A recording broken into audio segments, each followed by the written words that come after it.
예수님은 사람들을 어떻게 대하셨는가? 우리는 이렇게나 많은 주제들에 대해서 우리가 살펴볼 수 있겠습니다. 4번까지는 우리가 살펴본 사람들이었고 오늘 가난한 자들 살펴보려고 하고요.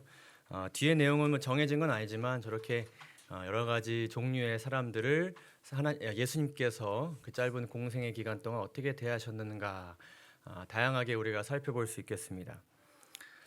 근데 이 사람들을 여러분들 잘 보시면요, 이제 여인들이나 뭐 종교 지도자들 제외하고는 어떤 사람들로 느껴지십니까? 어떤 삶을 사는 사람들?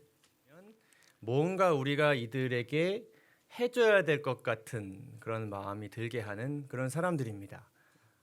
물론 그렇게 해야 됩니다. 특별히 오늘 우리가 함께 살펴볼 이 가난한 사람들, 우리가 어떻게 해야 되죠? 당연히 우리의 가진 것을 그들에게 나눠 주어서 그들이 가난에서 벗어날 수 있도록 우리가 힘써야 될 것입니다. 그런데 이 사람들을 예수님께서 대하시는 모습들을 우리가 보면요, 그들을 불쌍히 여기시기도 하셨지만 예수님께서는 이들의 믿음을 참 많이 칭찬하셨습니다.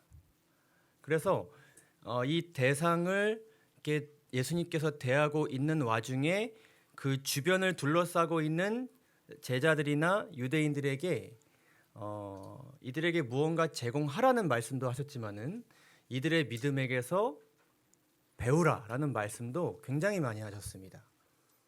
그들의 믿음에게서 심지어 예수님께서는 미래에 대한 희망을 보신 일도 있었습니다.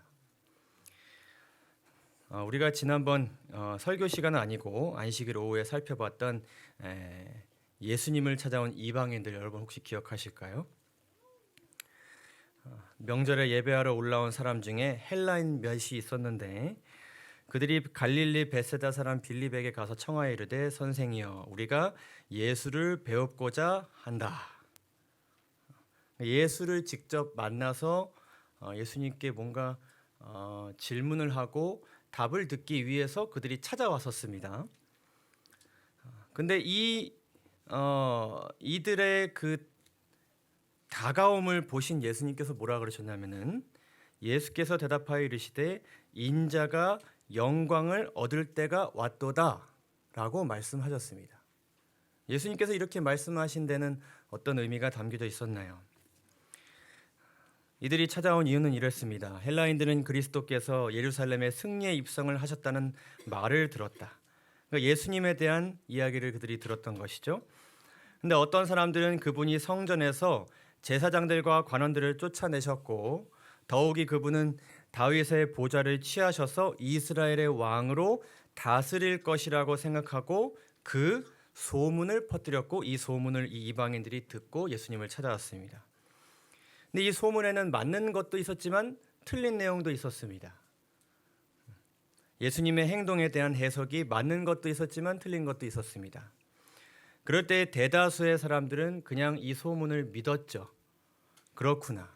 심지어 누구도요. 제자들도 이 소문을 믿었습니다. 근데 이 헬라인들은 그분의 사명에 관하여 진실을 알고자 하였고 이들은 그 진실을 다른 사람이 아니라 누구에게 듣겠다. 예수님에게 우리가 직접 듣겠다 하고 찾아왔던 것입니다. 예수님께서 십자가에 달려 돌아가시기 직전까지 이 소문만 믿고 예수님의 사명과 삶을 이해했던 수많은 유대인들 가운데서 이 헬라인들의 이 찾아옴은 예수님에게 큰 행복이자 기쁨이었습니다. 그래서 예수님께서는 이 위대한 말씀을 선포하신 것입니다. 그리스도께서 영광을 얻으실 때가 이르렀다. 그분은 십자가의 그늘 아래 계셨으며 헬라인들의 질문은 그가 곧 드러내시려는 희생을 통하여 많은 인간 자녀들이 하나님께 인도되리라는 것을 그에게 어떻게 했다고요? 보여주었습니다. 그분은 유대인과 이방인 사이의 장벽이 무너지고 모든 민족과 방언과 백성이 구원의 기별을 듣게 될 때에 어떤 이방인들이요? 이러한 이방인들 예수님과 직접 만나서 그분에게 진리를 듣고자 하는 이런 이방인들 가운데서 위대한 수학의 결실이 있을 것을 보셨다고요. 그곳에 살았던 수많은 종교 지도자들, 똑똑한 사람들, 성경을 외우던 사람들, 심지어 그의 제자들을 통해서가 아니라 이 이방인들 몇을 통해서 야, 내가 하는 사역에 열매가 있겠구나라는 것을 예수님께서 알게 되신 것입니다. 그분은 이러한 일에 대한 기대, 즉 그분의 소망의 성취를 인간의 영광을 얻을 때가 왔도다라는 말로 표현하셨다라고 기록합니다. 그래서 이 주제를 우리가 살펴보는 것은 단순히 이 사람들을 어떻게 대하고 이들의 필요한 것을 어떻게 공급하고 채워줄 것인가에 대한 지혜도 얻는 것이지만은 그러한 힘든 환경 가운데서도 어떻게든 진리를 붙잡고 예수님께 내 삶이 왜 이런지를 알고자 예수님께 찾아오는 그 연약한 사람들에게서 우리가 배울 수도 있는 것입니다. 그래서 오늘 주제도 가난한 자들, 우리가 필요를 공급해 줘야 되는 그 대상으로부터 우리가 무엇을 배울 수 있을까? 그것이 오늘 내용의 주된 주제가 되겠습니다. 마가복음 12장 41절에서 44절에 있는 말씀을 읽도록 하겠습니다. 예수님께서 헌금함을 대하여 앉으사 무리가 어떻게 헌금함에 돈 넣는가를 보실세. 여러 부자는 많이 넣는데 한 가난한 과부는 와서 2렙돈 곧 한 고드란트를 넣는지라. 예수께서 제자들을 불러다가 이르시되 내가 진실로 너희에게 이르노니 이 가난한 과부는 헌금함에 넣는 모든 사람보다 많이 넣었도다. 그들은 다 풍족한 중에서 넣었거니와 이 과부는 그 가난한 중에서 자기의 모든 소유 곧 생활비 전부를 넣었느니라 하시니라. 아멘. 예수님께서 헌금함을 대하여 앉으십니다. 헌금함이 보이는 곳에 이 그림과 같이 이렇게 앉으신 것입니다. 그리고는 예수님께서 헌금함에 돈을 넣는 사람들이 어떻게 헌금함에 그것을 넣는가를 지금 지켜보고 계신 것입니다. 이것은 굉장히 의미심장한 장면이 아닐 수 없습니다. 우리 예수님께서 우리가 무언가 예수님께 보답하는 마음으로 드리는 그 장면을 예수님께서 이렇게 지켜보신다는 것을 우리가 알 수 있게 됩니다. 결국 우리에게는 예수님께서는 어떤 기준으로 어떤 모습을 이렇게 보고 판단하시는가에 대해서 우리가 알 필요가 있을 텐데요. 우리가 잘 아는 내용입니다. 여러 부자는 그것에서 많은 헌금을 넣었지만 한 가난한 과부가 등장하죠. 이 가난한 과부가 낸 그 2렙돈이라는 것은 아주 보잘것없는 돈이었습니다. 지금 화폐 가치로 따지면 100원도 안 되는 금액이에요. 아주 어디 이렇게 쓸모가 있어 보이는 그러한 금액이 아닌데 그 금액을 그 돈을 내는 이 가난한 과부의 마음을 예수님께서 보시고 이렇게 말씀하셨죠. 헌금함에 넣는 모든 사람보다 많이 넣었도다. 그 마음이 정말 하나님께 대한 감사의 마음으로 가득 차 있었기 때문에 그 마음을 굉장히 가치 있고 높이 보셨다는 것을 우리가 잘 알고 있습니다. 근데 우리가 이 장면을 조금 더 마음 깊이 이해하기 위해서는 이 가난한 과부가 처한 현실을 조금 더 들여다볼 필요가 있어요. 자, 가난한 과부로서의 삶, 어떤 삶이었을까요? 일단 과부는 성별이 무엇입니까? 여성이에요. 여러분들 잘 아시겠지만 당시에 그 여성의 사회적 위치라는 것은 사회적 위치라고 하기도 참 뭐한 그런 정말 보잘것없는 위치였습니다. 한 랍비 문학에 등장하는 기도문, 그러니까 랍비들이 드린 기도문 모음집이 있는데 거기에 기도문에 이런 내용이 있습니다. 나를 이방인으로 태어나지 않게 해주신 우리 하나님, 우주의 왕께 복이 있도다. 나를 노예로 태어나지 않게 해주신 우리 하나님, 우주의 왕께 복이 있도다. 나를 누구로요? 여자로 태어나지 않게 해주신 우리 하나님, 우주의 왕께 복이 있도다. 랍비가 하나님께 영광 돌리고 감사를 드리는 그 제목이 내가 무엇으로 태어나지 않았기 때문에? 여자로 태어나지 않았기 때문에. 여러분 생각하시기에 내가 이런 가정에서 이런 나라에서 이렇게 태어났다면 어땠을까라고 생각하신 적 많이 있으시죠? 우리가 북한 사람으로 태어났다면, 우리가 지금 전쟁 중인 그런 이스라엘과 하마스의 전쟁 가운데서 우리가 살아가고 있었다면, 이런 생각도 우리가 할 수 있습니다. 정말 생각만 해도 끔찍한 일이지 않습니까? 거기서 뭐 예수님을 만날 수 있었을까라는 생각조차도 사실 못할, 거기서 우리가 진짜 목숨이라도 부지할 수 있었을까라는 생각이 들게 하는 그런 환경, 그런 태생이 우리가 생각해 볼 수 있는데, 그 중에 하나가 무엇으로 태어나는 거였다고요? 여자로서 태어나는 것이었습니다.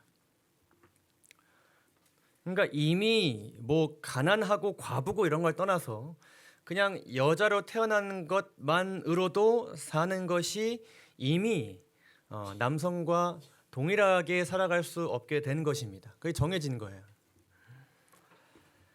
근데 여성은 여성인데 또 심지어 뭐예요? 과부예요.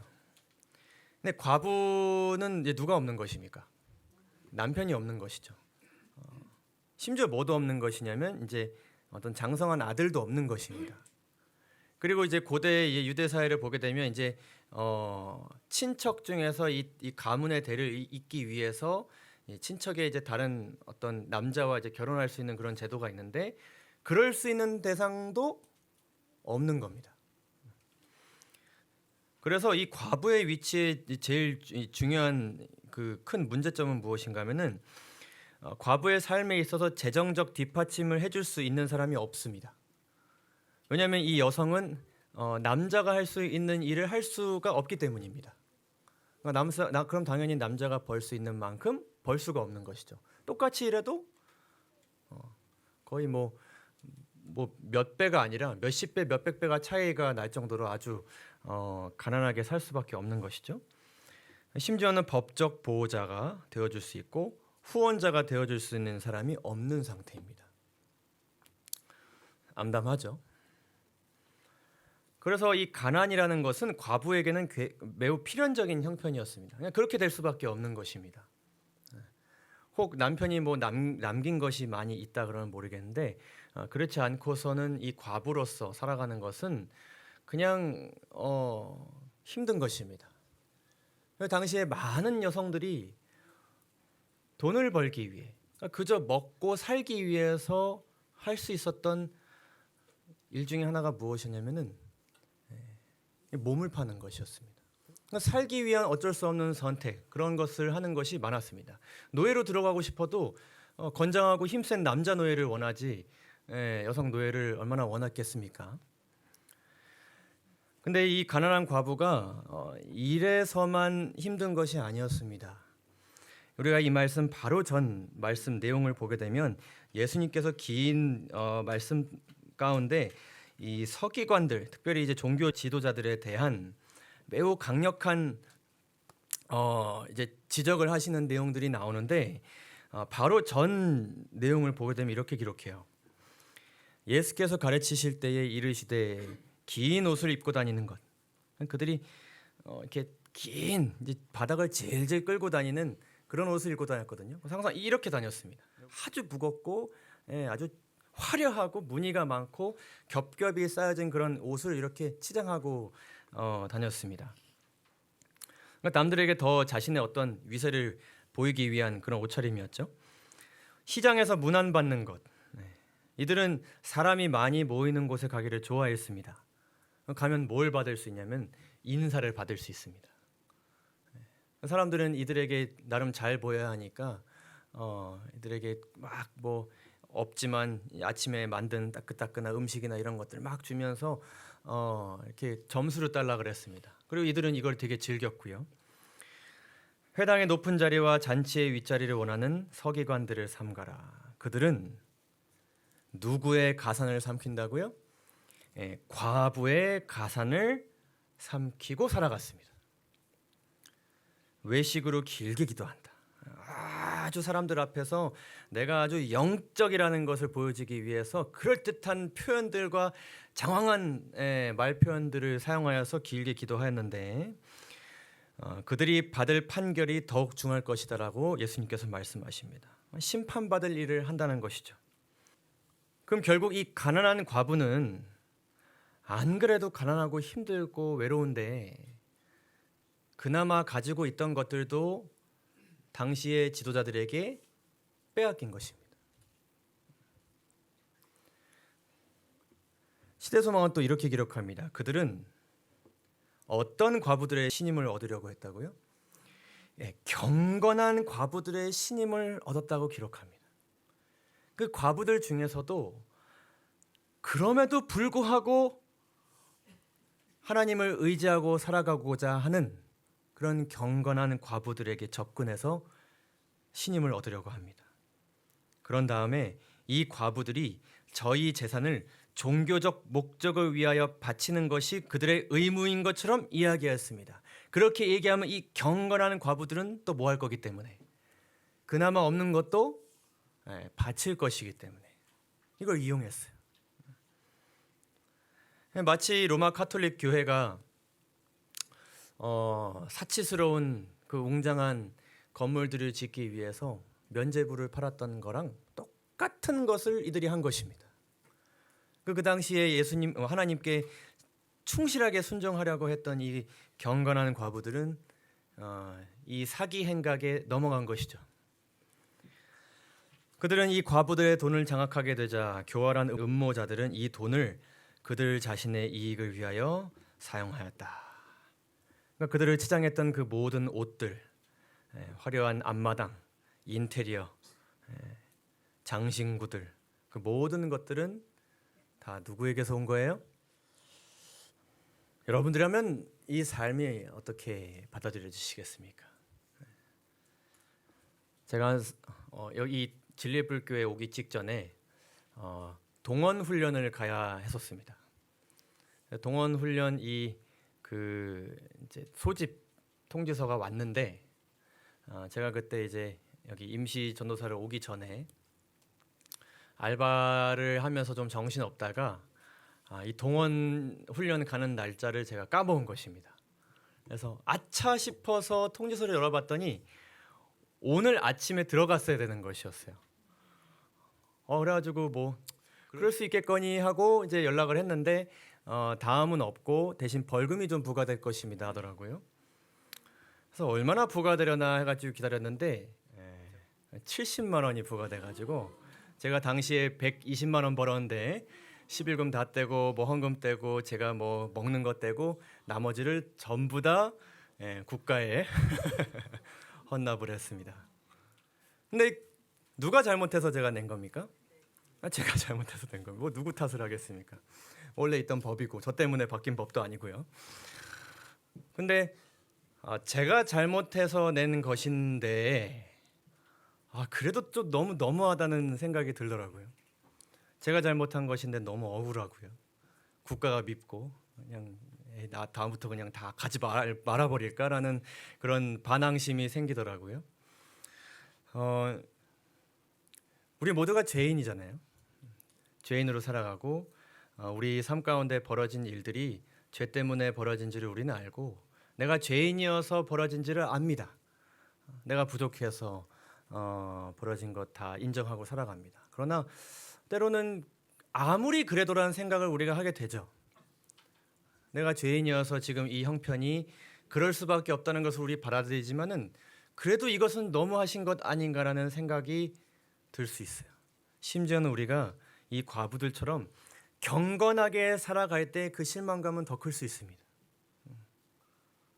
내가 그나마도 바쳤는데 어떻게 그나마도 이렇게 빼앗아 가십니까? 라는 생각을 충분히 할 수 있게 될 수 있습니다. 잠언 10장 15절에 보면 이렇게 기록합니다. 가난한 자의 궁핍은 그의 패망이니라. 다른 말로 가난한 사람의 빈궁은 그에게 파멸의 원인이 될 수 있습니다.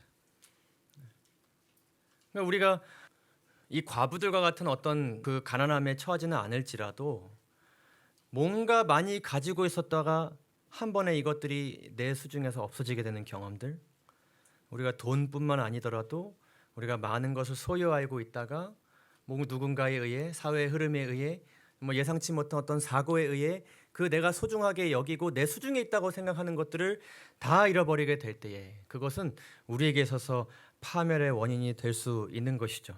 그것이 죄가 만든 세상의 모습입니다. 그래서 이 경건한 과부들은 하나님께 자신의 것을 더 이상 드리고 싶지 않은 마음을 가질 수 있었습니다. 내 소중한 것을 다 잃었을 때 나는 무엇을 위하여 하나님께 이렇게 충성하였는가라는 생각을 할 수 있게 될 것입니다. 그런 일이 실제로 벌어지고 있었고 예수님께서는 저 서기관들 때문에 지금 이런 일들이 벌어지고 있다는 것을 말씀하고 있는 것입니다. 그런데 그러던 와중에 놀라운 일이 지금 벌어진 것입니다. 한 가난한 과부가 나와서 하나님께 자신이 가지고 있었던 전부를 드린 것입니다. 이미 빼앗겼고 이미 상처받았고 이미 너무 힘들지만 그녀는 자신이 가진 것을 하나님께 드렸습니다. 정확히 이전에 무슨 일이 있었는지는 우리는 모르겠습니다. 그러나 중요한 것은 이곳이 성전이었고 그곳은 예배를 드리는 곳이었다는 것을 우리가 알 수 있습니다. 그래서 혹 우리가 좀 상상을 해본다면 이 과부가 이 성전에서 하나님의 말씀을 들었을 수 있고요. 주님의 음성을 들었을 수 있고요. 무언가 그 들음에서 난 그 믿음이 이 과부로 하여금 자신이 가지고 있었던 수중에 있었던 그 나머지의 재산마저 드리게끔 만들었을 것이라는 것을 우리가 생각해 보게 됩니다. 이 가난한 과부의 믿음, 무엇이 동기가 되었을까요? 성경에 나타나 있지는 않지만 우리가 성경적인 이 헌물을 하나님께 바치는 그 마음의 동기를 성경적으로 생각해 보게 된다면 그것은 분명 분에 넘치게 받은 것에 대한 감사였을 것입니다. 증언보가 보면 이렇게 기록합니다. 하나님께서는 사람들에게 햇빛과 비를 주시며 식물이 자라나게 하신다. 그분은 재물을 얻을 수 있는 건강과 능력을 주신다. 우리가 받는 모든 축복은 그분의 풍성한 손에서 온다. 그에 대한 무엇으로요? 보답으로 그분께서는 남녀들로 하여금 어떤 특정한 부분을 11조와 헌금 곧 감사제물과 낙헌제물과 속건제물로 당신께 돌려드려 그들의 감사를 나타내기를 원하신다. 이 과부의 믿음은 분명 그런 믿음이었을 것입니다. 감사에 대한 보답이었죠. 사랑하는 성도 여러분, 하나님께서 우리에게 주신 은혜는 우리가 가진 것보다 우리가 드릴 수 있는 것보다 훨씬 크다는 것을 기억하게 되시기를 바랍니다. 그 믿음이 분명 말씀에서 나왔을 것이고 그 말씀 속에서 우리에게 하나님께서 알려주시는 것은 너희가 넘치게 받았다. 그리고 그 모든 것을 값없이 거저받았다라는 것을 우리 모두 기억하게 되기를 간절히 소망합니다. 그 다음은 무엇이었을까요? 여러분, 전부를 드렸다는 것은 무엇을 의미할까요? 전부. 이 과부가 이 두 렙돈을 드리고 난 그 이후의 시간을 여러분 생각해 보시죠. 다 드리고 난 다음에 이 과부는 어디로 갈 수 있었을까요? 무엇을 먹을 수 있었겠고 무엇을 살 수 있었을까요? 정말 대책 없어 보이지 않습니까? 분명 이것은 남은 재산을 하나님께 바치고 난 이후의 삶을 하나님께 전부 맡기는 믿음이었습니다. 뒤를 생각하지 않은 믿음이었습니다. 뒤는 누구에게 맡겼기 때문에 하나님께 맡겼기 때문에 그는 동기 주셨고 감사한 마음 가졌고 보답하라 하셨으니 그저 보답할 뿐이고 나머지는 하나님께 맡길 뿐이었습니다. 우리가 마태복음 6장에서 이 유명한 예수님의 주 기도문을 보게 되면 이런 구절이 나오죠. 오늘 우리에게 일용할 양식을 주옵시고라는 기도를 드리라고 예수님께서 우리에게 가르쳐 주셨습니다. 우리가 이 기도를 드려야만 일용할 양식이 있게 되나요? 오늘 여러분 이 기도를 드리셨습니까? 드리지 않은 날은 양식이 없었고 드린 날은 양식이 있었습니까? 우리가 이 기도를 예수님께서 주신 이유가 앞으로 이렇게 기도해야만 이것을 주실 것이기 때문에 이 기도를 드리라고 말씀하신 것처럼 느껴질 수 있습니다. 근데 이 마태복음 6장을 보게 되면 그 전에 예수님께서 뭐라고 말씀하시냐면 또 기도할 때 이방인과 같이 누가 같이요? 이방인과 같이 중언부언하지 말라. 그러니까 이방인 같이 기도하지 말라는 말씀을 하시면서 이 기도를 이제 말씀하신 것인데 이방인들은 어떻게 기도하느냐? 그들은 말을 많이 하여야 들으실 줄 생각했습니다. 우리가 많이 요구해야 많이 주실 것이라고 생각했습니다. 그러니까 인풋이 있어야 아웃풋이 있는 것이죠. 마치 함수처럼 넣는 게 있어야 나오는 게 있다고 믿었던 것입니다. 그러니까 많이 얻기 위해서 우리가 많이 바쳐야 되고 많이 얻기 위해서 때로는 내 막 몸을 상하면서까지 신께 막 구해야 되는 것이죠. 이방인들은 그렇게 믿었습니다. 그러나 그들을 어떻게 하지 말라고요? 본받지 말라. 너희가 믿는 하나님은 구하기 언제요?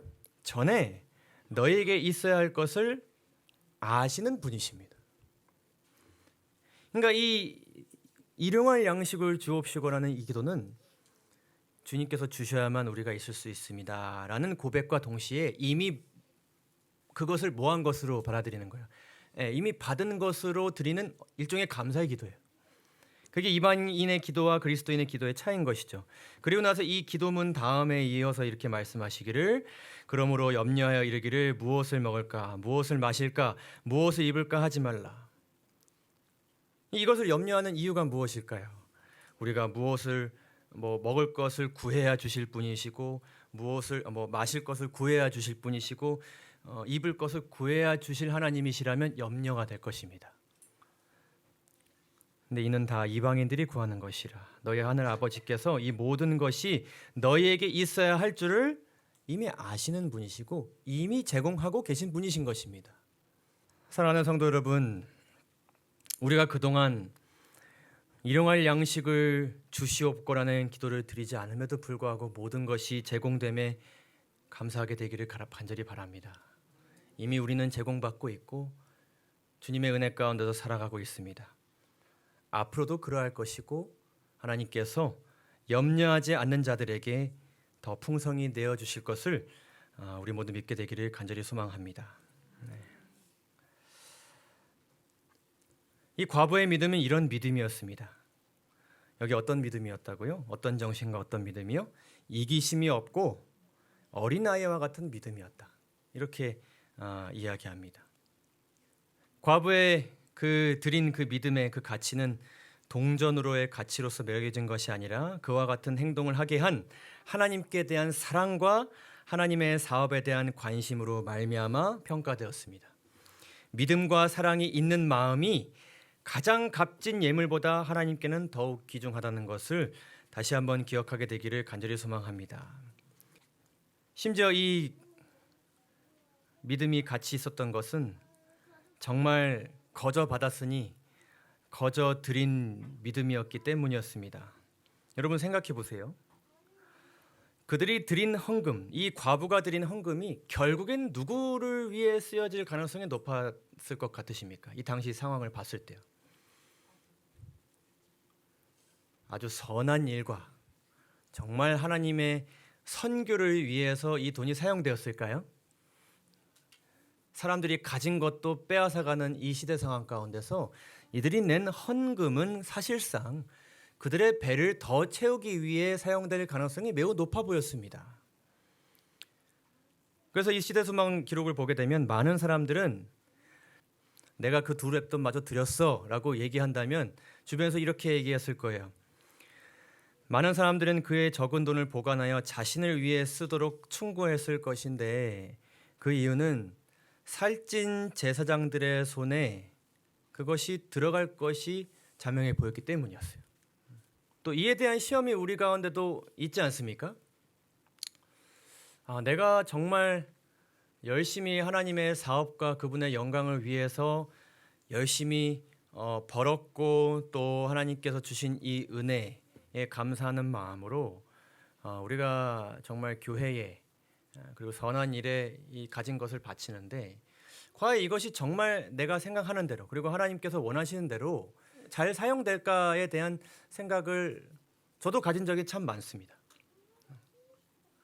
내가 이게 뭐 교회에 드리지 않고 더 내가 생각하기에 좋다고 여겨지는 곳에 드리는 것이 더 낫지 않을까? 이런 생각을 우리가 할 수도 있는 것입니다. 그러나 이 과부의 믿음은 참으로 어린아이와 같은 단순한 믿음이었습니다. 바치려 하시니 그저 바칠 뿐이었습니다. 그녀의 삶 또한 하나님께 맡겼지만 내가 드린 이 헌물의 사용 또한 누구에게 맡겼습니까? 하나님께 맡겼습니다. 이 과부가 이 자신의 것을 거기 드린 것은 무엇인가 하면은 말 그대로 나에게 사기 행각을 벌인 사람들에게 내가 돈을 더 주는 것과 같은 것이었습니다. 그러나 그곳은 그러한 사람들이 있을지라도 하나님의 성전이었고 예배가 있는 곳이었고 하나님의 말씀이 선포된 곳이었기 때문에 그녀는 그것을 거룩한 곳으로 여겼고 그저 앞에 있는 헌금함에 그저 드렸을 뿐이었습니다. 이 모습을 보시고 예수님께서는 이 가난한 자를 이렇게 이야기하셨습니다. 대해서요. 이 가난한 과부는 헌금함에 넣는 모든 사람보다 많이 넣었도다. 시대소망이 이렇게 기록합니다. 그때 칭찬하시는 예수님의 음성이 그 여자의 귀에 들렸다. 자기의 행동이 이해와 평가를 받고 있다고 느꼈을 때에 그 여자의 눈에는 기쁨의 눈물이 가득 찼다. 그 여자는 그가 할 수 있는 것을 하였다. 그의 행동은 언제나 그녀에 대한 기억을 되새기는 기념비가 되고 영원한 그의 기쁨이 될 것이었다. 내가 드렸을 때 누가 간합하셨어요? 창조주의자 구원자이신 분께서 받아주셨어요. 그리고 이제 이 과부의 마음 가운데는 가진 것을 다 드려서 비었지만 그곳에 뭐만 자리하게 됐냐면 감사의 제단만 자리하게 되었어요. 그녀의 삶은 이제 또 받은 은혜에 대한 보답하는 삶으로 들어갔을 것입니다. 그런데 이 과부의 삶이 너무나도 하나님께서 보시기에 가치 있었던 이유는 또 있었습니다. 이 적은 예물의 가마는 그 시작은 작으나 각 시대를 통하여 흘러내려오면서 넓어지고 깊어지는 시냇물과 같이 되었습니다. 이 한 과부의 기록이 성경 말씀을 흘러 사람들의 마음 가운데 들어갔고 그녀의 이 삶의 모분을 통하여 사람들이 가진 것을 내는 역사가 일어난 것이죠. 수천 가지 방법으로 이것은 가난한 자를 구제하고 복음을 전하는 데 공헌하였다. 결국 이 두 랩돈이 교회를 살리고 영혼을 살리고 세상을 살리게 된 것입니다. 전 세계에 있는 모든 사람들이 성경을 보는 그 모든 사람들이 이 과부의 믿음을 보게 되었기 때문입니다. 과부의 자아 희생의 모범은 각 사람에게 각 시대를 통하여 무수한 사람들의 마음에 감명을 주었다. 이것은 부자와 가난한 자의 마음에 호소하였으며 이들의 헌금은 과부의 예물의 가치를 증대시켰다. 돈을 많이 가진 사람들도 적게 가진 사람들도 이 과부처럼 내가 헌신해야지라는 마음을 가지고 그들이 가진 것을 바쳤습니다. 그리고 우리에게 말씀하시기를 그렇기 때문에 유익하게 하는 이 결과는 아무도 측량할 수 없다는 것입니다. 여러분 이 교회에 만약에 5천만 원이 필요한 하나님의 사업이 계획되었다고 생각을 해보시죠. 어떤 사람은 1,000만 원을 헌금을 하고요. 어떤 사람은 형편 때문에 10,000원을 헌금합니다. 비율적으로 이 1,000만 원은 이 1,000만 원을 낸 사람의 재산에서 일부일 수도 있고 많은 부분일 수도 있고요. 이 10,000원은 정말 가진 전부일 수도 있고 아닐 수도 있습니다. 중요한 것은 어쨌든 이 5천만 원이 필요한 하나님의 사업에는 더 많은 헌금이 더 큰 도움이 되는 것은 사실입니다. 이 내용, 이 오늘의 말씀의 교훈이 가진 것을 다 내라, 많이 내라, 비율적으로 많이 내라 이런 것을 강조하는 것이 결코 아닙니다. 하나님께서는 모세나 다윗, 솔로몬과 같은 부자들을 이끄셨습니다. 아브라함도 부자였고요. 근데 우리가 판단하지 말아야 될 것은 무엇인가 하면은 적은 헌금이 당장 들여져서 사용하게 될 그 사업에는 적은 부분이라 할지라도 하나님께서는 이 상대적으로 적은 헌금과 그것을 드린 마음을 통해서 그분의 계획을 위해 또 다른 역사를 이뤄내실 수 있다는 것을 우리 모두 기억해야 할 것입니다. 오늘 말씀을 마치면서 다시 한번 우리 마음에 이 교훈을 새기기를 바랍니다.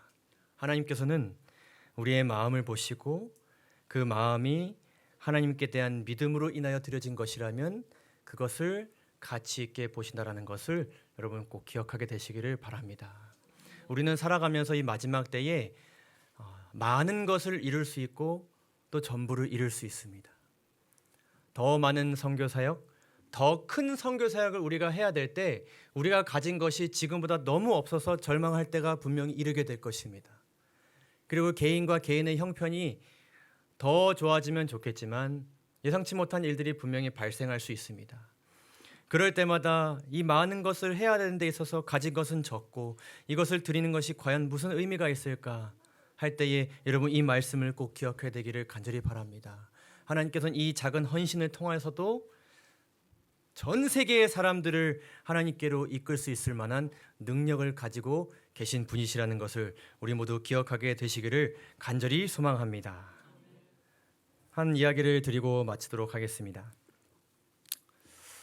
제가 이제 우리 홍성희 집사님이 선교회 그 전화를 받으시기 전에 이제 제가 선교회 전화를 받았을 때 뭐 아는 연락들을 받았지만 이제 후원과 관련된 연락들을 또 많이 받았습니다. 뭐 이제 한 번에 뭐 적게 드리던 많이 드리던 내신 분들도 있고 또 정기 후원을 신청하신 분들도 계시고 어쨌든 이 진리의 뿔 선교회 사업을 위해서 헌신하신 분들의 전화를 제가 많이 받게 되었는데 제가 그때 그 헌신하신 분들에게서 대부분 공통적으로 제가 많이 들었던 말이 무엇이냐면 끝 인사가 무엇이냐면 바로 이 말이었습니다. 이것밖에 드리지 못해 죄송합니다. 저는 이 전화를 받으면서 참 이 청지기와 헌신에 대한 생각을 다시 한번 마음 깊이 하게 되었습니다. 왜 이분들은 자발적으로 하나님의 음성에 따라 이 선교사에게 정말 보탬이 되고 계신데 왜 이분들은 우리에게 사과를 하시는 것일까? 어떤 분들은 정말 많이 내시는데도 불구하고 이렇게밖에 드릴 수 없는 저를 용서해 주시고 죄송하다는 말씀을 하실 때가 있어요. 이 마음들을 생각해 보게 되면 정말 이분들은 뭐 가진 것, 드린 것을 떠나서 하나님께서 그분들에게 주신 은혜가 너무 크게 느껴지고 있구나라는 것을 생각하게 되었습니다. 여러분들도 같은 마음이시지 않나요? 이 하나님 사랑에 응답하는 마음으로 이곳에 나오는 것, 예배 드리는 것, 말씀 듣는 것, 기도하는 것, 삶 가운데서 선을 행하는 것, 사실 이게 뭐 대단한 것들 하나도 아니지 않습니까? 구원을 받을 만한 가치가 있는 것도 아니지 않습니까? 다른 사람을 하나님께 인도할 만큼의 능력 있는 행동들도 아니지 않습니까? 그러나 하나님께서 이 작은 행동들을 정말 가치 있게 바라보신다는 것이 우리에게 얼마나 큰 감사로 다가온지 모르겠습니다. 우리 모두 다시 한번 여러분은 각자 삶 가운데 그리고 지난 한 해 동안 주신 은혜들을 다시 한번 생각하게 되는 그런 이 저녁이 되기를 바랍니다. 그리고 올 한 해 동안 정말 열과 성을 당하여 하나님께 보답하는 한 해 사시게 되시기를 간절히 바랍니다. 그리고 그 보답하는 삶을 사는 동안 어느새 또 채워져 있고 감사만 남게 될 것을 우리 모두 믿게 되시기를 또한 간절히 바라면서 오늘 말씀을 마치도록 하겠습니다. 감사합니다.